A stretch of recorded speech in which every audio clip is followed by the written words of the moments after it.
Hello, rock bottom. Couldn't think of a better place to start a career in stand-up comedy. Yeah. This is my first set that's not in front of a bunch of college students. So, yeah, if you don't laugh at my jokes, I will break down and cry in front of all of you. You guys will be crushing my dream, and I do have 3 minutes. So, that's not a threat; it's a promise. Okay. I mean, let's take the best at. Let me tell you a story. All right. I was on a date, right? White woman, and I'm pretty sure she was racist. Here's the thing, guys.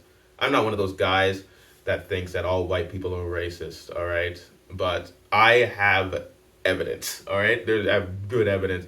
All right, let me tell you what happened. Okay, so we go to this diner, right? And we sit down, we're talking, we get the menus, it's going good, right? And she says she has this idea.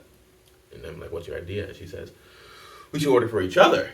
And I'm like, in my head, I'm like, that's a fucking terrible idea. Like, I'm never satisfied with what I choose when I choose it myself. Like that can only go wrong. But, I'm trying to hit. So I say, like, that's a great idea.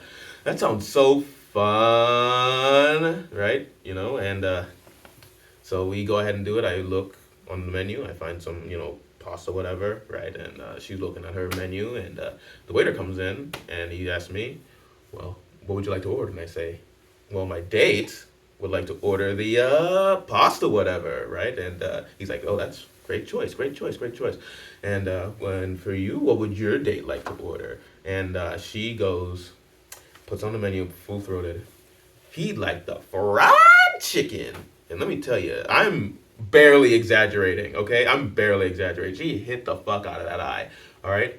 But the waiter's face, priceless. I'll never forget it, right? But me personally, I was shocked. I couldn't believe it. How'd you know what I was gonna order? It's like, you gotta be like some sort of psychic or something. Or you assume that I wanted fried chicken because I'm black and you're racist. That's when I started suspecting right there. That was my first hint. You know, like, things are going well enough. She could just be pretty intuitive. So, eventually she kind of says, like, hey, you want to come back to my place, meet my dog and all. And I'm like, what am I going to do? Say no? Yeah, of course I went back to her place, right? What could go wrong? We go to her place, meet her dog. Hey, guess what? Her dog isn't racist. That's a good sign. Like, I've met some racist dogs. Okay, I've met some racist dogs. Like, so the dog not being racist is a good start. But like, she said, like, as things are kind of getting, like a bit more handsy and stuff. She says, like, okay, when I went ahead into my room, it was like, yeah. Hey, what's in your room? I found out what's in her room.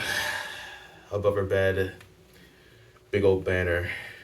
Right in the middle, bam, swastika. Guys, let me tell you, that right there, that was a big red flag. All right.